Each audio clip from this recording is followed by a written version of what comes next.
Pues vamos a comentar cómo están las cosas y más allá de lo que sucede en su propia entidad nos acompaña don Roberto Ruiz Soltes, que es jefe de estrategia de UBS Wealth Management en España. ¿Qué tal, don Roberto? Buenos días. Muy bien. Tiempos de cambio, volatilidad, ¿verdad? Por todas partes. Sí, desde luego, unos mercados que empiezan ya a descontar de una forma mucho más seria la recesión. Yo creo que lo más destacable de las últimas 72 horas ha sido el desplome de las materias primas. Estamos viendo el doctor cobre, esa materia prima tan sensible a la actividad económica, desplomándose un 20%, y el oro, que era el refugio en el que todo el mundo se estaba metiendo, también con caídas superiores al 10%. Y si se caen estos refugios, ¿dónde se está metiendo el dinero ahora que sigue saliendo de la bolsa? Pues lo buscan en las divisas más robustas, en ese franco suizo, en las divisas escandinavas y en el dólar. El dólar, pese a todos los problemas que está teniendo Estados Unidos, se está apreciando. Lo tenemos cerca de 1,34 y puede que continúe este rebote temporalmente. O sea, que aquellos hombres que se reunieron en aquella famosa cena apostando porque el euro y el dólar irían a la paridad, ¿empiezan a tener razón? No, probablemente se equivoquen. La Reserva Federal sigue teniendo la política monetaria más expansiva del mundo, lo va a seguir haciendo hasta el año 2013. Esto es un balance de debilidades relativas, es decir, está claro que el dólar, el euro, la libra esterlina, el yen se deprecian respecto a todo el resto del mundo, pero estamos absolutamente convencidos de que no volveremos a ver la paridad. Todo lo contrario, creemos que veremos un euro-dólar a 1,50 a final del año que viene.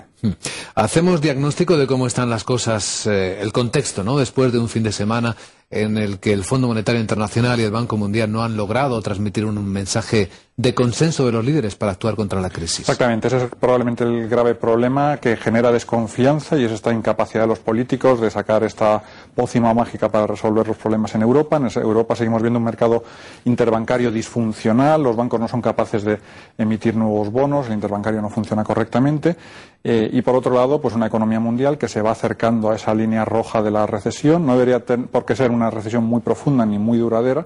Desde luego los mercados no van a parar hasta que lo tengan perfectamente en precio. Pinco lo decía anoche, que sí ve recesión en Europa.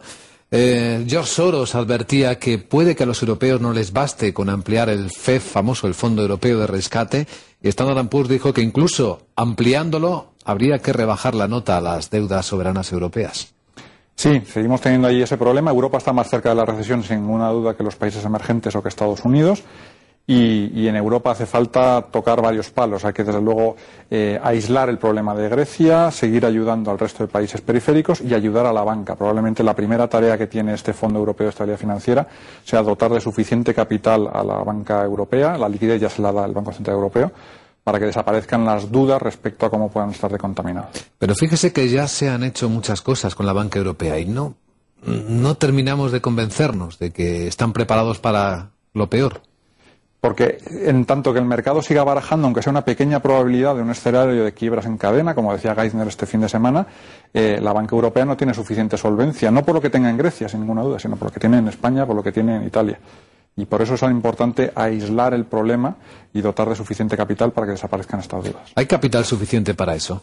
Hay capital suficiente. Las estimaciones que tenemos que en Europa faltarían 150.000 millones de euros para tener ya la banca absolutamente en posición de una solvencia capaz de satisfacer las provisiones que tengan que dotar por su exposición a países periféricos. ¿Pero estamos hablando de capital prestado por los gobiernos o estamos hablando de fabricar los billetes? Por el propio Fondo Europeo de Estabilidad Financiera. Cuando esté operativo, esperemos que ya a final de este año pueda hacerlo.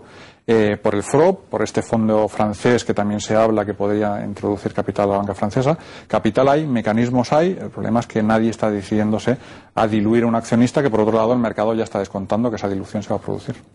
Hablemos de estrategia de inversión. Hay mucha gente preocupada por qué hacer con su dinero, no ven dónde colocarlo. ¿Qué opina usted? Son tiempos difíciles, desde luego hay que estar del lado cauto, sobre todo en Europa, sobre todo en tanto que no veamos esta vuelta a normalidad del sistema financiero, el sistema bancario. Y el refugio pues está en esas divisas que he mencionado antes, esa periferia del mundo desarrollado, está en tener algunas posiciones de liquidez y en bonos corporativos. Los bonos corporativos, la solidez financiera está del lado de las empresas en este ciclo, así que las grandes multinacionales siguen emitiendo bonos, siguen financiándose a tipos extraordinariamente bajos, en muchos países incluso por debajo de sus respectivos gobiernos, y ahí uno puede estar relativamente tranquilo. ¿No ha citado usted en ningún caso a los emergentes? Los emergentes ahora mismo están en ese proceso de ir descontando una recesión. Nosotros en bolsa estamos más cómodos en bolsas emergentes que en las desarrolladas, sobre todo en las europeas, y también en sus divisas.